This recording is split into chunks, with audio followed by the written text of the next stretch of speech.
Hare Om. Now there will be a gap of 2 weeks between our discussion. So we have to refer back some of the slokas, not in detail, but some part info, continue for a continuation. Because Sri Bhagavan explains one point and then he goes on explaining from different angles, different examples like that. So the main point which he has started previously, he is telling Arjuna that you have to do the work, you have to do your karma, which is allotted to you by nature. That is his duty. Fighting the war is duty, so he has to do that. That is explaining here by Sri Bhagavan.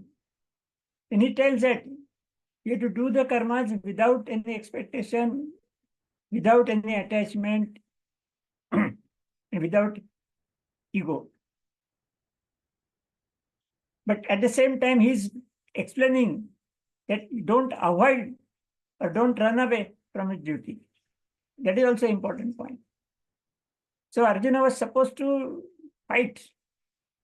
He should not run away. Actually, he was trying to run away from his duty. That was the original point of Bhagvadgeeta. So Bhagavan is insisting that you have to work. And for that, he is saying that I miss that Sri Bhagavan. He has not expectation from anything from this world because he has created the world. He is the creator of the universe.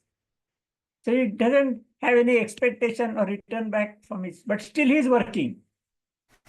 That was the point. And then he said that all these great people, now this word will come now, Jnana and Ajnana. Jnana means, actually the meaning of the word is knowledge. But in Bhagavad Gita, that is different. Meaning of the word is knowledge, that is correct, but knowledge about what? The spiritual knowledge. Knowledge about the Atman and Paramatman and all those concepts we have learned in the second chapter. That is knowledge, that is Jnana. We should not relate this Jnana with our knowledge about different subjects. We learn so many things and we get so much knowledge. That is totally different. That is knowledge about the materialistic world. And the Jnana is knowledge about the spiritual world, spiritual concept. So Jnani is a person who has acquired a spiritual knowledge. We will understand this word now. Jnani, we'll use the same word Jnani. Bhagavan has used different words in different slokas.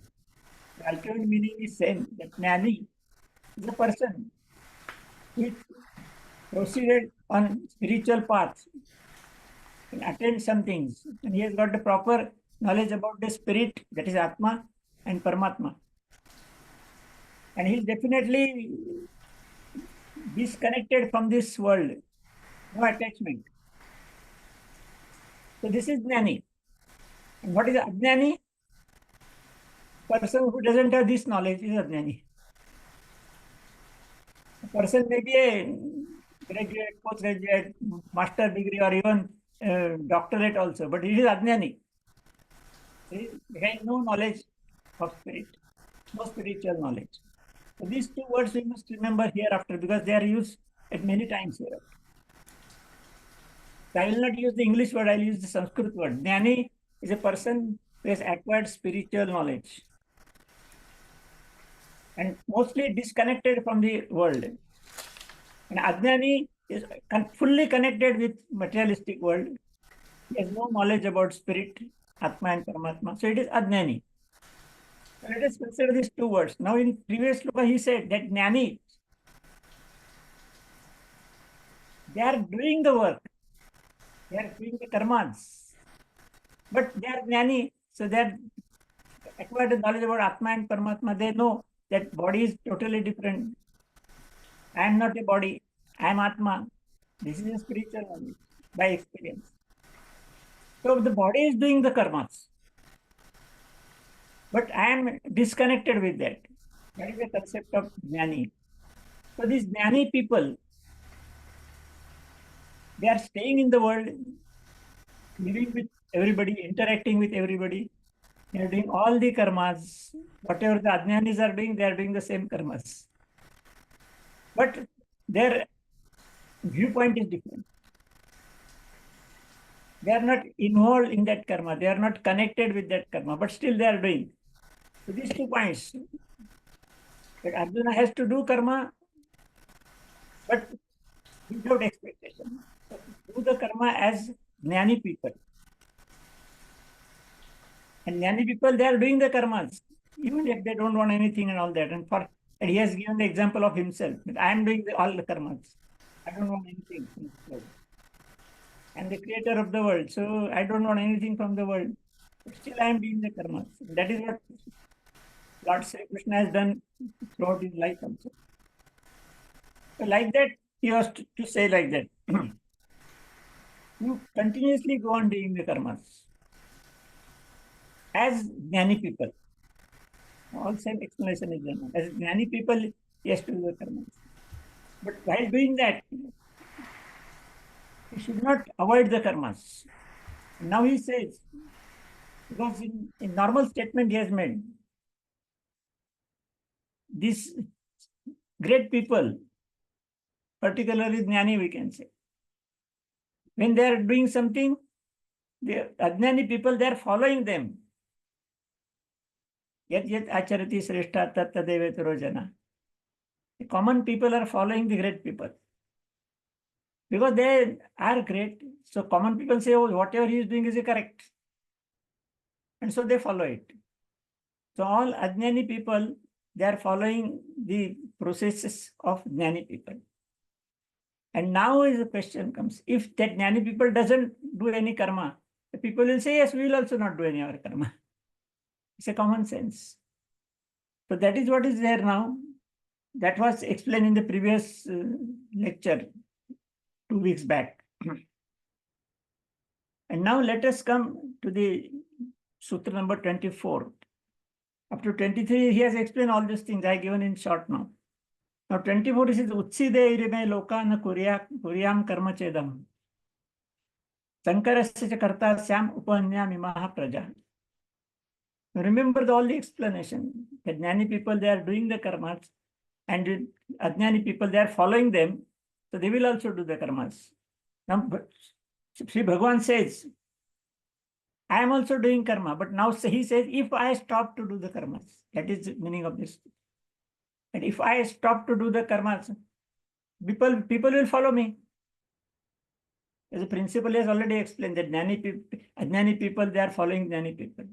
And that is true in actually day-to-day practice also. So he says, if I'm not doing any karma, then people also will not do the karma. And the whole social system will be disturbed. If people are not doing the karma, how the world will function? The functioning of world is basis on doing karmas only. Of course, good karmas, bad karmas, all are there. But karmas are a continuous process of this world. And that he has explained, giving an example of the food is because of the water, water is because of the rain, and rain is because of the sea, and all that we have learned in previous sutras. So the total world is functioning on the basis of karmas. And so everybody has to do his own karma. If I don't do the karma, that is what Sri Bhagavan says. Actually, I don't need to do any karma actually, because I am the creator of the world. So I don't need to do any karma, but still I am doing the karmas as a jnani person. And because I am doing the karmas, everybody in the world also doing the karmas. And the functioning of the world is continued. And now in this sloka he says, if I don't do the karma, you also can understand. People are going to follow me. They will not do the karmas. Their regular karmas means their allotted karmas by nature. And the whole system of social life will get disturbed. Maybe ruined also. He says the world will perish. That is the word used by Sri Bhagavan. If I don't do my karma, the world will perish, totally finished. And that is not expected. So I have to do the karmas. So the logic is perfect, you see. And if I don't do the karmas, people will not do their karmas, and then I will be the responsible for that. Because if I don't do the karma, people will not do the karma. The world will perish, and I will be the responsible for that. So I means Sri Bhagavan. It's created the world. So he is originator of the world, creator of the world. And he is managing the world also. So he is expecting the world should go smoothly. And for that, he has to do the karma. Even if he doesn't need to do the karmas, he has to do the karmas. So it's just complicated things are there, but we must understand this. Perfectly logic is there. That is what is mentioned here. That if I don't do the karma, I will be responsible for destruction of the world. That is why I am doing the karmas. That is slok number 24. Now slok number 25. Now he's giving similarly. He has given his own example now. Now he says similarly, all jnani people. Now you understand the word of jnani. All jnani people, they should also do their karmas. Because then ajnani people will follow them because they are great people. So ajnani they'll follow and they will also do the karmas. But there is a difference between doing the karmas, difference between jnani and ajnani. Jnani, they don't have any expectation. They don't have any attachment to the karmas. And that is why, that is because the karmas will not affect their life. And so they will progress in their path. Of course, ajnani people, they are doing the karmas with attachment, with expectation, and with ego and everything. They will have to face, no problem. They will have to face the effects of karmas. Because that karmas will add to their karmashayas, and then they have to continue with the results of karmas. We cannot change all the ajnani people all of a sudden. It will take time. But that jnani people should teach them and show them the path of jnani people, spiritual development. But for that, jnani people also have to do the karmas. Of course, without attachment. And ajnani people will do the karmas with attachment. Doesn't matter. But slowly, we have to teach them that don't get attached with karma. Do the karmas, but don't get attached. So from his own example, Sri Bhagavan is telling that all jnani people, that means they are not attained final stage, but they are in advanced level of spiritual paths. So they have what their duty also is there. And that will help to maintain the worldly life in a proper way. And then some of them, they will understand the concept, they will come forward, they will start learning, and they will also can become jnani people afterwards. But again, he is repeating the same thing. If jnani people doesn't do these karmas, the buddhi bhedam janayet ajnanam karma sanginam josayet sarva karmani vidvan yuktha samacharan. Vidwan means again jnani people. So he says that jnani people, he is addressing to jnani people, that means that you don't want anything from that doing karmas. But still you are doing the karmas. But you have to do it. If you don't do it, again you will make confusion. So you are a jnani person. So people knows that you are advanced in spiritual path. You are not doing any karma because you don't want to do. You don't want any expectation from karma. Then people will get confused that you are doing your karmas, we are also doing karmas, but you are not involving in the results of karmas. We are involving, we have to suffer all those things. So what to do? So ajnani people will get confused whether to do our karmas or not. Just like Arjuna was confused whether to fight or not. He was telling that, please explain what is right to do. And Bhagavan is explaining. So this is explanation. for the answer of Arjuna's questions. So he says that Jnani people should not confuse the Ajnani people. Because Jnani people, they are not doing any, they will tell, oh, I am not doing any karma, I am proceeding in spiritual life, you also don't do any karma. So nobody will do the karma, then the world will come to the end. So this should not confuse. The Buddhivedam, Jnani people should not confuse to the Ajnani people by not doing karmas or not instructing to do the karmas, but doing the karmas ourselves. Giving the example, yes, I am also doing karma, so you also do it. And then you should teach them that you should get away from the attachment of the karmas. That is, of course, there. But if the Jnani people initially only tells the people, Jnani people, that don't do the karmas without expectation, don't do, I'm not doing the karma, you also don't do the karma. The whole thing will be vanished. The same thing. First, he has given his own example. Now he's saying that yes, likewise, all the Jnani people who are practicing this, proceeding on spiritual path, they also should follow me. As I am doing the karmas without attachments. They also do the karmas without attachment. And this will keep the world also working smoothly. And some of the people slowly will try to practice this principle of Sri Bhagavan, that doing the karmas without attachment, and they will also proceed on the spiritual path. So up to this, he has explained complete concept. He has given his own example, then he has explained for the Jnani people, and he similarly is telling Arjuna also. So you have to follow all these things.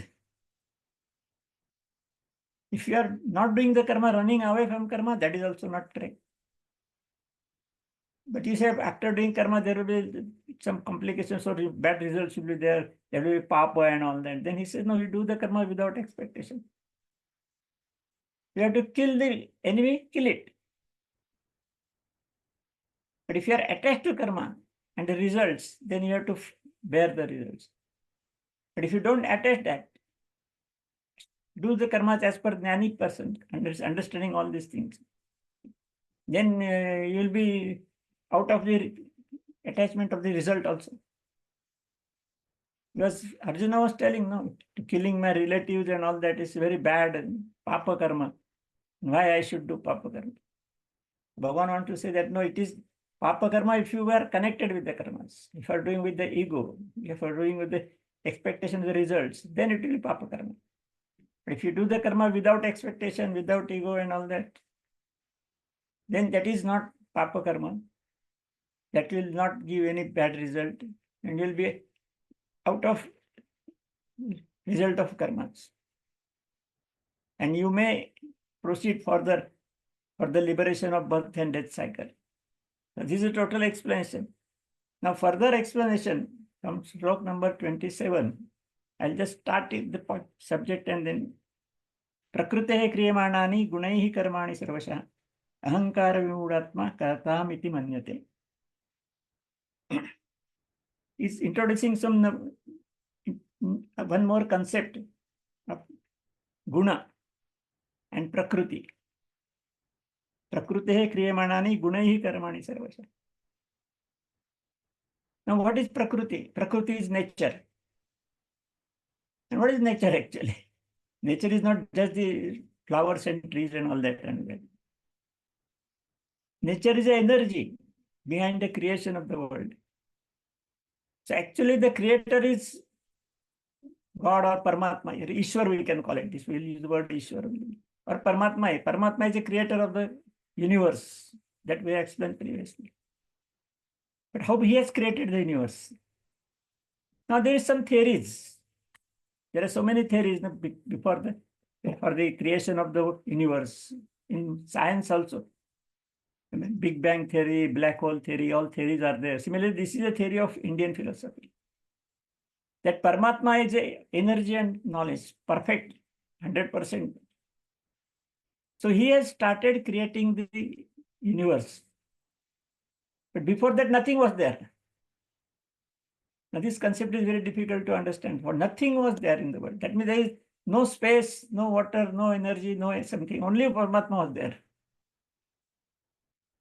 There is no documentary evidence, but we have to imagine. So how the universe is started? Now Paramatma has started developing with the help of Prakriti. So Prakriti is a name given to the energy for the development, the part of energy. Paramatma is total energy. Prakriti is energy which is developing the universe. So he has developed Prakriti first. That is nature. And that Prakriti has developed, first thing is space. Because there was no space at all. Now it's very difficult to understand this concept. Because space is everywhere, we are finding it. Space is there in our house, outside the house, in the country, in the earth and solar system and all galaxies. Everywhere the space is there. But that was not there. So that space was created through Prakriti in the beginning. So there is 5 elements, Space is one of the important elements. Because when the space is there, then something can be accommodated in the space. Then no space, nothing will be accommodated. So the space was created. Then the Vayu. Then the Tej. Tej means energy. Heat and light and all that energy is Tej. Then the water, all liquid components. And then the Prithvi, that is solid components. So solid components, liquid components, Tej, energy components, and gas, Vayu, which is moving things. And the final is the space. So like this, all these 5 components, Prithvi, Aap, Tej, Vayu, and Akash. These 5 components have been developed with the help of Prakriti. The Prakriti is, we can say, assistant to, because Paramatma is only energy. Energy is invisible. So invisible energy has to create the visible world. So the Prakriti is in between. So this is another concept that Paramatma has developed Prakriti. Prakriti has developed all these 5 components. And with the 5 components, these are the basic components of the world.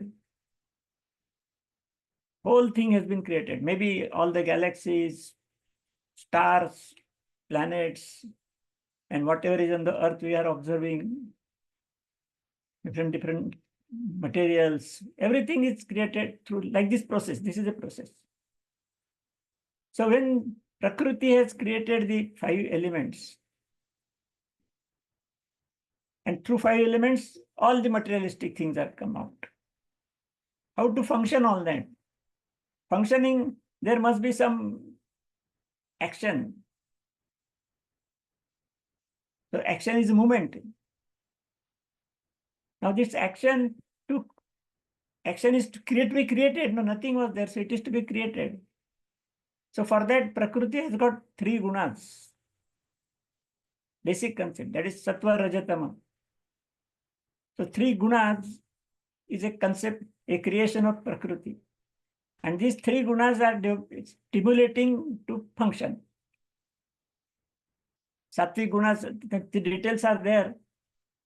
There are 3 levels of functioning, Sattvic, Rajas, and Tamas.